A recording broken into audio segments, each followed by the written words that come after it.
has decided to use a terrorist proxy to do their dirty work against their enemies. The president wants more taxes, demands the rich pay their fair share. This while our government from top to bottom wastes billions, money that could really help the middle class. And where once he was slamming the heads of phony foes into the mat, Jesse Ventura has decided this time to take on the memory of a dead American sniper. One fall, no time limit. Time well spent because we don't waste a second. MidPoint is next. Hello, I'm John Bachman. We're keeping an eye on that devastating explosion at a maternity hospital in western Mexico City. It has left at least 7 people dead now. 3 of those victims are kids. Dozens more are hurt. A truck was apparently delivering natural gas to the hospital when something went wrong, sparking the explosion that has knocked down large parts of the building. And there are also fears now that more people could be trapped still inside the rubble. Now, that deadline set by ISIS for a prisoner swap has now come and gone. The terror group demanded the release of a convicted terrorist in exchange for the life of that captured Jordanian pilot. But Jordan had demands of its own. We want to emphasize that we have asked for a proof of life from Daesh, and we have not received anything as of yet. So there you go. No word on the fate of the pilot or that other hostage under that death threat from ISIS, that Japanese war correspondent. Back for more today, the Senate Judiciary Committee holding its second day of hearings on the nomination of Loretta Lynch as Attorney General. Several other witnesses have been testifying both in support of Lynch and the others invited by Republicans to highlight the opposition to the president's use of executive powers. The president is also looking to put an end to the atomic budget cuts, also known as sequestration. The White House now says when the president proposes his new budget next week, he'll propose eliminating the automatic cuts on both domestic and defense programs. But Republicans say the budget will almost certainly include too many tax hikes as well. And due in a Pennsylvania courtroom today, the man accused of killing one Pennsylvania state trooper and wounding another. You remember Eric Frein. He's expected to enter a plea of not guilty at his formal arraignment today. He was captured after a 7-week manhunt through the Pocono Mountains. Also facing a judge, former Patriot star Aaron Hernandez, but opening statements in his murder trial in Massachusetts have been on hold today over questions with the jury. One juror was called to the bench over a quick conversation, or for a quick conversation, I should say, and the judge unexpectedly dismissed 10 other jurors. Hernandez is accused of killing a semi-pro football player, also a friend, in 2010. Malaysia Airlines Flight 370, which vanished nearly a year ago, if you can believe that, has now been declared officially lost. Officials in Malaysia now say the plane suffered an accident, and the search for the survivors has officially ended. 239 people were aboard and are now presumed dead. The search for the wreckage in the Indian Ocean, though, will continue. And the measles outbreak that we've told you so much about, traced back to Disneyland, is getting worse. Dozens of students at a California high school have been suspended for 2 weeks because they have not been immunized. A fellow student may have been exposed. In California alone, 73 cases have been confirmed. In Arizona as well, officials are now monitoring hundreds of people for the disease. Also, we have another Newsmax Now update coming up for you in 30 minutes. We're also going to continue to follow what we've been talking about for the last several days, and that's our previous interview with Chris Kyle. Stay tuned. We'll have an update on what Jesse Ventura is saying today, coming up a little bit later. Iran remains the stick that seeks to poke Israel in the eye and see how much they can get away with, but is openly targeting the children of Benjamin Netanyahu the right way to gain support for a cause. I'm Ed Berliner. We don't look to outfox anyone, simply to tell the truth. This is MidPoint.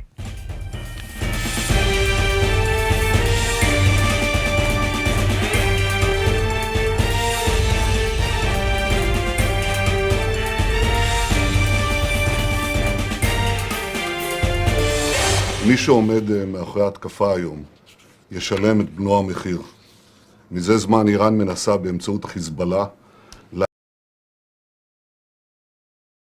You can join millions of Americans turning off the old media for Newsmax TV. We're in 35 million homes on DirecTV Channel 349 and Dish Channel 223. And we're available online at NewsmaxTV.com or on Roku and Google TV. Plus, you can watch us anywhere in the world.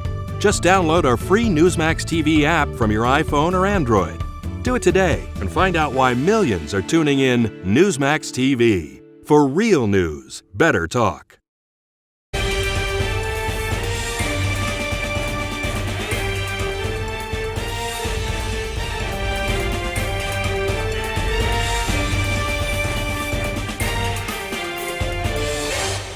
Relax relaxed and jovial, Governor Romney did not confirm he intends to run for president, but he came close. In the last few days, the most frequently asked question I get is, what does Ann think about all this? And she believes that people get better with experience. Maybe they do and maybe they don't. Is there anything we don't already know about Mitt Romney? 2 turns trying to be president, twice turned away, and he's been out kissing babies and taking shots at Hillary Clinton in recent weeks. Okay, now what has he decided to do and how this is going to turn the 2016 elections on a dime? This is where we need to go at this point. Let's go ahead and get started right here. Let's welcome back in first from opposing sides. He was once the Deputy Staff Secretary to President Bill Clinton, now turns as a Democratic strategist. David Goodfriend joins us on the phone. And rightly speaking next, Director of Health Policy at the Independent Women's Forum, Hadley Heath Manning joins us. David, Hadley, welcome aboard, because here we are now. We get to be the first ones to decide good news or bad news. And I'll tell you what, David, I'm going to have to start with you on this. As a Democrat, and seeing as Hillary Clinton is probably going to be the nominee, and Nancy Pelosi just a couple of days ago said she hopes that Mitt Romney is going to be the nominee, Democrats, I think, might have to be a little bit upset that Mitt's not running, because you figured you could beat him, couldn't you? Yeah, I would have to confess being a little disappointed if Mitt Romney is not the nominee. And I, without being too glib about it, though, I think there's an important reason why, and that's because Republicans and Democrats both seem to be coalescing around this notion that the 2016 election will be about the middle class and upward mobility and wage stagnation and things that really hit the pocketbook of the American middle class. And so having Mitt Romney as the Republican standard bearer would have just been like, swinging at a piñata, because we could have said all day long, this is the wealthiest of the wealthy trying to tell you, the middle class, what to do while you sit there and lose jobs and lose wages. And it would have been a beautiful thing. Come on, David, gloat. Come on, David, gloat a little bit. Go ahead, David, gloat a little bit. This is your chance to do it. Listen, I want to get invited back on, man. I like Newsmax. No, that's all right. Look, we know that you're from the left, and we know, look, I've already gotten emails from friends of mine who are on the left, and they're saying, darn, we really wanted Mitt to run. It's the height of sarcasm here. So wait a minute. I'm going to let you go ahead and get your gloating up and get it all ready here. Well, we'll let you load up. I really did want him to run, and I really believe that it's going to be a critical issue for both Democrats and Republicans to address. That is wage stagnation, upward mobility, and the pressure on the middle class. The party that answers that question best will win this election. All right, now I'm going to have to stop you there. Hang on a sec. I'm going to let you. You've had a chance to load up here. I gave you that open opportunity here. You stopped a little bit before you got there. Hadley, go ahead next, because from the Republican side of things, I've also gotten notes from friends of mine on the right, and they're basically going, whew, really, thankfully he's not running. We love Mitt, but thankfully he's not running. What do you think? That's right. Mitt Romney is a very smart guy. I think he didn't make this decision lightly. He's probably looking at a lot of polling data. He's a very polished politician, expert speaker, and has a lot of resources tied up, especially among the establishment side of the Republican Party. So his exit from the race, I think there are some clear winners here. Probably the biggest winner of all is Jeb Bush, who may be the leading establishment candidate now. But any GOP governor, really, or former governor, candidate that Republicans are going to take very seriously, like Walker or Jindal or Christie, those are beneficiaries too, I think, of a Romney exit. So it does breathe some oxygen back into the GOP side of the race. All right, now I got about a minute left before we take a break, come back and discuss, but this is for you, Hadley. We understand that Governor Romney is going to have dinner tonight with Chris Christie. Ooh, let's open up all of those little Pandora's boxes. Should we take anything from that? Well, certainly I think Romney has expressed interest in trying to help whomever the Republican GOP nominee is in 2016. So he's going to be a big part of supporting the Republican side, regardless of who the nominee eventually is. All right. Now, I'll give you 30 seconds on this, David, now that you've had a chance to sit here and stew on it. Who do you think now is the number one? Do you think Jeb Bush gets it, in your opinion, right now, the way we sit today? And could he beat Hillary Clinton? I do think that Jeb Bush becomes the de facto front runner before the running actually starts. I think he has the infrastructure, the name recognition, the fundraising potential. He really has all the tools that a presidential campaign needs. However, can he beat Hillary Clinton? Every single poll that has been done on precisely that question says not by a long shot. So things would really have to change in the course of the campaign. And what's interesting to me is you have two very well-known people here, very well-known names. So it's not going to be as easy to switch people's opinions over the course of the campaign. Okay, hang tight. We're far from done with today's Mitt Moment, the ripple effect. There are issues to discuss, opponents to consider, and we talked about one of them. That means Hillary Clinton. More when we continue right here on MidPoint.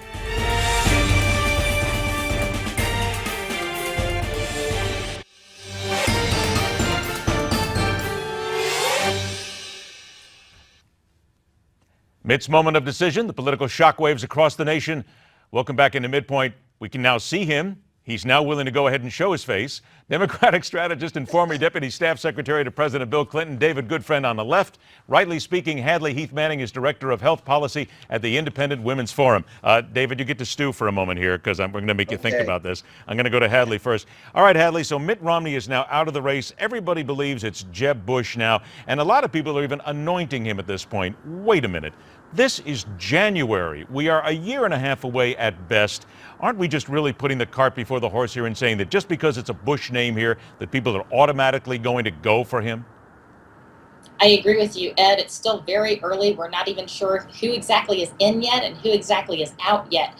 Mitt Romney's decision today is certainly a very significant one, but I believe 2016 is going to be a very different election from the midterm elections in 2014 and even the last presidential cycle where Democrats were essentially having to defend a sitting unpopular president, and then in 2014 Republicans really capitalized on that. So in 2016, both parties, I believe, are going to be about charting a new path forward for the country. And as Republicans try to do that, I think their best bet is to rely on a new face and a new name and a new personality to do See, that. you must have been reading from Mitt Romney's statement today because he said almost exactly that. He took a little jab at Jeb Bush where he basically said that, Jeb, at 61 years of age, maybe we need somebody fresh. All right, Hadley, I'll give you your shot. One person, who is the fresh face on the side of the Republicans right now that you believe would be a good candidate? You know, it's very difficult for me to say. I think that Scott Walker is someone who maybe hasn't been talked about enough in terms of his presidential potential because he's been elected 3 times in the last 4 years as governor of Wisconsin. He is a fresh face on the national scene, and I think someone who would be relatable. And, you know, I tend to agree with David. I think a lot of the questions in 2016 will be about middle-income families and about improving their lives, improving the take-home pay, and making sure that their salaries and their wages actually outpace inflation. This is a guy, Scott Walker, who can really speak to what it's like to be from a blue-collar part of the country, and I believe he's sort of underrated, hasn't been talked about enough. All right, now there's a little agreement here. David, I'm going to get to you now with Hillary Clinton. She said she's going to wait maybe until July to decide what she's going to do. From the left, would you not be wringing your hands at this point going, wonderful now, we've got more time to tune up at this point, we don't care who it is. You are that confident, A, Hillary's going to be the nominee, B, Hillary can beat anybody the Republicans throw at her? Well, I think overconfidence is a very bad disease in politics, and nothing should be taken for granted. Certainly Hillary Clinton believed that she was the presumptive nominee in 2008, and look at what happened there. So I don't think she's taken anything for granted, and certainly I don't think Democrats are either. What you do have in the Democratic Party is an interesting tug of war, not unlike what's going on in the Republican Party with the Tea Party faction. There are plenty of activist Democrats who want to bring Elizabeth Warren into the equation. There are plenty of candidates like Martin O'Malley, former governor of Maryland, and even the current governor of New York, who've been talked about as possible alternatives to Hillary. They're not going anywhere. Even though Elizabeth Warren denies any intention of running, I think if something were to implode in Hillary land, those candidates are... Wait a minute. I'm not going to let you off the hook on that one. What do you think would implode? What do you mean?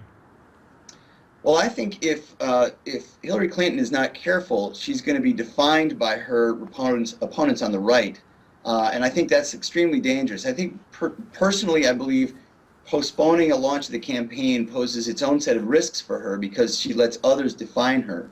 And I think even though she's riding very high in public opinion polls right now, she can't count on that. That's not momentum. That's not message. That's just status quo.